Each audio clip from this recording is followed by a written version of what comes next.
So here we have the Hyundai Tucson on a 68 plate.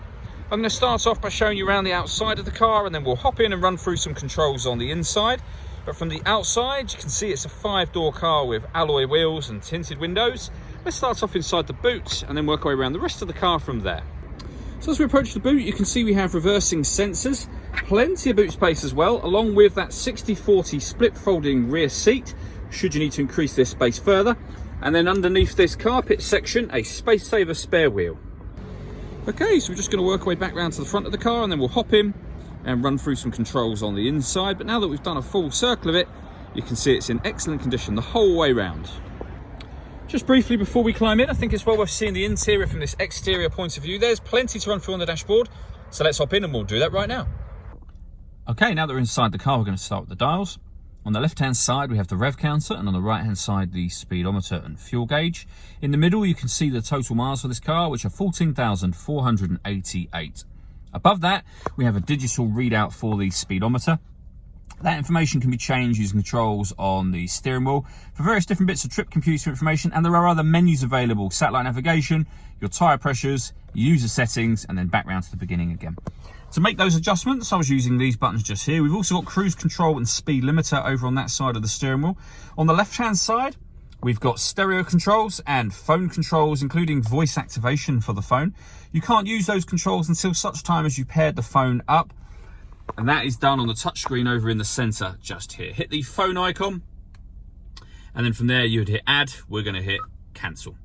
When it comes to music in this car, we've got the radio, of course. First of all, we have DAB, FM and AM radio available to us.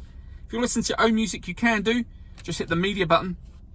As you can see, nothing is connected at the moment. You can connect up an auxiliary device, a USB device. You can also stream your music wirelessly via Bluetooth audio.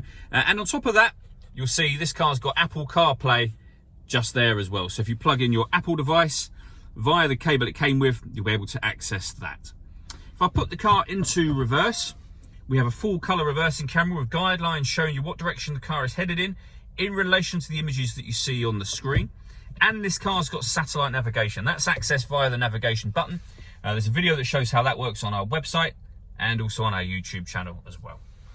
Working our way down, we have dual zone climate control, so you can adjust the passenger and driver temperatures, the fan speed up and down. You can determine where you'd like the air to be distributed in the car. When you're happy with those settings, that's the air conditioning on. And to turn it off, you press the same button. It's on when that blue light shows, so you can see off, back on again. Or you can hit auto. The car will now maintain those temperatures by taking full control of the fan speed for you. To override that, just readjust the fans accordingly. This car's also got heated driver and passenger seats, both with 3 different heat settings each. Underneath that, we have 2 12-volt charging sockets, the auxiliary and USB inputs, and this pad acts as a wireless charger for your phone. So if your phone is supported by wireless charging, put it on that pad. The little light will come on in here to let you know it's working, and your phone will charge. We have a 6-speed manual gearbox, and then finally these buttons just here. So this one turns off the parking sensors. This turns off the stop and start. This car's designed to cut out when it's stationary in traffic to save you fuel. That button turns the system off.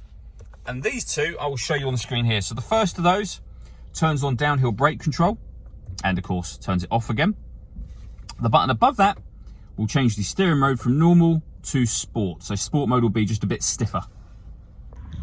All that leaves me to say is thank you for taking the time to watch this video. If you'd like to come and see the car in person and have a test drive, please feel free to call any of our MJA sites. We'd love to hear from you soon.